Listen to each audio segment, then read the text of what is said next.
একটা সুন্দর সংসার গড়ে তুলতে আসলে কি সবচেয়ে বেশি প্রয়োজন তোমরা জানো? অনেকে ভাবেন টাকা পয়সা, বড় বাড়ি, দামি গাড়ি, বিলাসী জীবন থাকলেই সংসার সুখের হয়। আসলে একটা সুন্দর সংসারের আসল ভিত্তি বিশ্বাস, সম্মান আর অনেকখানি ধৈর্য। আমার মনে হয় সংসার করতে গেলে অনেক সময় নিজের ইচ্ছাকে একটু পিছনে রাখতেই হয়। সব সময় নিজের কথা ঠিক এটা ভাবলেও চলে না, অন্যের কথাকেও একটু শুনতে বুঝতে হয়। আর একটা বিষয় হলো, সংসারে সবাই সব সময় ভালো কথা বলবে এমনটা হয় না। কখনো কখনো কিছু কষ্টের কথা, কিছু কটূক্তি, কিছু ভুল বোঝাবুঝি আসতেই পারে। তখন যদি প্রতিটা কথার জবাব সঙ্গে সঙ্গে দিতে যাই, তাহলে সম্পর্কের মাধুর্য নষ্ট হয়ে যায়।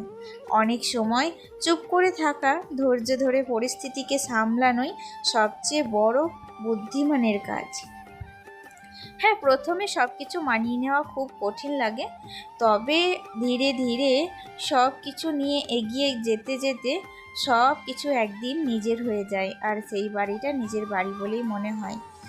আর একটা কথা আমি অবশ্যই বলবো, ধৈর্য ধরা মানে নিজের আত্মসম্মান কিন্তু হারিয়ে ফেলা নয়। সেখানে ধৈর্য সম্পর্ককে আরও সুন্দর করে তোলে, তবে অন্যায়কে প্রশ্রয় দেওয়া কখনোই উচিত নয়। আমার বিশ্বাস, সুখের সংসার একদিনে তৈরি হয় না। প্রতিদিনের ছোট ছোট চেষ্টা, একটা ভালোবাসার যত্নে ধীরে ধীরে একটা সংসার স্বর্গের মতো হয়ে ওঠে। কথাই তো আছেই, কষ্ট করলে তবেই কেষ্ট মেলে। জীবনের ভালো সময়গুলো উপভোগ করতে গেলে খারাপ সময়গুলো ধৈর্য নিয়ে পার করতে হয়। চলো, আজকের আমার এই ছোট্ট ব্লগটা তাহলে শুরু করা যাক। নমস্কার, কেমন আছো সবাই? আশা করি সবাই খুব ভালো আছো। আমরাও বেশ ভালো আছি। আমি সুমি। আজকে আমার আরও একটি নতুন ব্লগে তোমাদের অনেক অনেক স্বাগত জানাই। জানো তো, সকাল থেকে প্রচণ্ড বৃষ্টি শুরু হয়ে গেছে। সংসারের বাসি কাজগুলো তো কমপ্লিট করেই নিয়েছি, আর মনে হচ্ছে বর্ষা যেন পড়ে গেছে।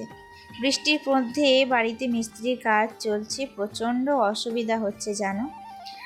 দেখতেই পেলে সকালবেলায় ছাদে গিয়ে কাপড় জামাগুলো কিছুই কিন্তু মেলতে পারেনি, সব সিঁড়িতেই মেলে দিয়েছি। ওগুলো হাওয়াতে শুকোতেও চাইছে না। আর আজকের কাপড়গুলো কাচাকুচি করলে কালকে সেগুলো কিন্তু আর পরতে পারছি না, একটা ভেজা স্যাঁতসেঁতে গন্ধ আসছে। তার উপরে জামাগুলো কিন্তু পুরোপুরি শোকাচ্ছেও না, তো তাই জন্য ভীষণ সমস্যা হচ্ছে। আর বৃষ্টিতে না আমার কি বলো তো, প্রচণ্ড চুল উঠছে। আমি লক্ষ্য করছি, মানে যেদিন থেকে বৃষ্টি আরম্ভ হয়েছে, হয়তো কি কারণে জানি না, প্রতি বছরই এই সময় আমার কিন্তু প্রচুর চুল ওঠে। বর্ষাকাল এলেই এটা হচ্ছে আমার একটা সমস্যা, শীতকাল এলে আবার ড্যান্ড্রফের সমস্যা, প্রচুর সমস্যা জানো আমার।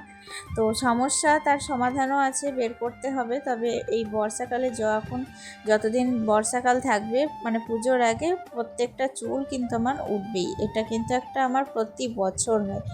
যাই হোক, দেখো সকালবেলার চা খাওয়াটা কমপ্লিট করে নিয়েছি, আর এখন এসেছি বিছানাটা গোছাতে এসে দেখলাম যে বিছানাটাও কিন্তু কেমন একটা স্যাঁত স্যাঁত করছে। আসলে সব কিছুই মনে হচ্ছে যেন ভেজা ভেজা ভাব। কালকে জানো তো, রাত্রের দিকে প্রচুর বৃষ্টি হয়েছে, আর সারা রাত কারেন্ট ছিল না, তো ঘুমাতে প্রচুর অসুবিধা হয়েছে। তবে সকালের দিকে যখন কারেন্ট এসেছিল, তখন আবার প্রচণ্ড ঠান্ডাও লাগছিল। তাই জন্য দেখো দুটো চাদর সেগুলোই কিন্তু গায়ে দিয়েছিলাম। আর এখন আমি বিছানাটাকে একটু ভালো করে ঝেড়ে নেব। আজকে সকালে দেরি করেই ঘুম থেকে উঠেছি, ছেলেকে স্কুল পাঠানো হয়নি, স্কুলটা আজকে মিস হয়ে গেছে জানো। কারণ কালকে রাত্রিতে সমস্ত ফর্ম ফিল আপ করে শুতে হয়েছিল 12:30। তারপর সারা রাত কারেন্ট ছিল না, ঘুম হয়নি ভালো করে, শরীরটাও কিন্তু বেশ ডিসডিস করছে। আর কি বলো তো, তারপর সকাল থেকে উঠে আবার সংসারের কাজ। আর আজকে সকাল থেকে কিন্তু কোনো রকম কোনো ফর্ম ফিল আপের কাজে হাত লাগায়নি, সবকে বলেছি কালকে আসতে। কারণ একটা দিন মাঝে নিজে যদি রেস্ট না নিই, তাহলে শরীর কিন্তু আর চলছে না জানো। তাই জন্য আজকে দিনটা ফাঁকায় রেখে দিয়েছি। আর জানো তো, একটা কথা আমি সবসময় বিশ্বাস করি, যখন তুমি নিজের সংসারকে সত্যিই ভালোবাসবে, তখন শুধু সংসারের ভালো দিকটাই নয়, তখন তার ভালো মন্দ সব কিছুর দায়িত্ব তোমাকেই নিতে হবে। সুখের সময় যেমন পাশে থাকতে হয়, তেমনি কঠিন সময়েও ধৈর্য ধরে সংসারটাকে সামলে রাখতে হয়। বিশেষ করে আমরা যারা মধ্যবিত্ত পরিবারের মানুষ, তাদের প্রতিটা টাকা খুব ভেবে চিন্তে খরচ করতে হয়, কারণ অযথা খরচ করলে মাসের শেষে হিসাব মেলানো সত্যিই কঠিন হয়ে যায়। তাই আমি সবসময় চেষ্টা করি যতটা সম্ভব বুঝে শুনে সংসার চালাতে। তো ভাবলাম আজ তো তোমাদের সঙ্গে আমার ছোট্ট একটা অভ্যাস শেয়ার করি, সেটা আমাকে অনেকটাই খরচ বাঁচাতে সাহায্য করে। তো আমি মুদিখানার প্রায় সব জিনিস, যেমন চাল, ডাল, চিনি, এগুলো কি বলো তো, একটা শুকনো খাবার, সব আলাদা আলাদা কৌটোর মধ্যে ভরে রাখা। এটা কিন্তু একটা সুন্দর অভ্যাস। আর এই সুন্দর রান্নাঘরটা গোছানো দেখায়, বরং কতটা জিনিস খরচ হচ্ছে সেটাও কিন্তু খুব সহজেও বোঝা যায়। যখন কোনো প্যাকেট খুলে সরাসরি ব্যবহার করা হয়, তখন অনেক সময় প্রয়োজনের চেয়ে একটু বেশি বেরিয়ে যায়, কিন্তু কৌটোর মধ্যে রাখলে আন্দাজ করে নেওয়া সহজ হয়, ফলে অপচয় অনেকটাই কমে যায়। আর যখন অপচয় কমে, তখন অজান্তেই মাসে বেশ কিছু টাকা সাশ্রয়ও হয়ে যায়। এখন তো তোমরা সবাই জানো, বাজারে প্রায় প্রতিদিনই জিনিসপত্রের দাম প্রচুর পরিমাণে বাড়ছে। তাই এই সময় একটু হিসাব করে চলা, অপ্রয়োজনীয় খরচ কমানো, জিনিসপত্র গুছিয়ে ব্যবহার করাটা খুবই জরুরি। আমি বলছি না যে আমার নিয়মটাই সবার জন্য একমাত্র সঠিক, তবে আমার সংসারে এই ছোট ছোট অভ্যাসগুলো সত্যিই অনেকটা উপকার করে। যাই হোক, তোমাদের সাথে অনেক রকম কথা বলে ফেললাম। ততক্ষণে এদিকে আমার রান্নাবান্নাটা কমপ্লিট করে নিয়েছিলাম। আজকে তো সকাল থেকেই প্রচুর বৃষ্টি পড়ছে, তো তাই জন্য আমরা বাঙালিরা দেখবে যেদিন বৃষ্টি পড়ে না, সেদিন কিন্তু একটা জিনিসই মাথায় আসে, সেটা হচ্ছে খিচুড়ি। তো খিচুড়ি আর এদিকে বেশ কিছু ভাজাভুজি করেছিলাম। রান্নাবান্না কমপ্লিট করে আবার এসেছিলাম ছাদে।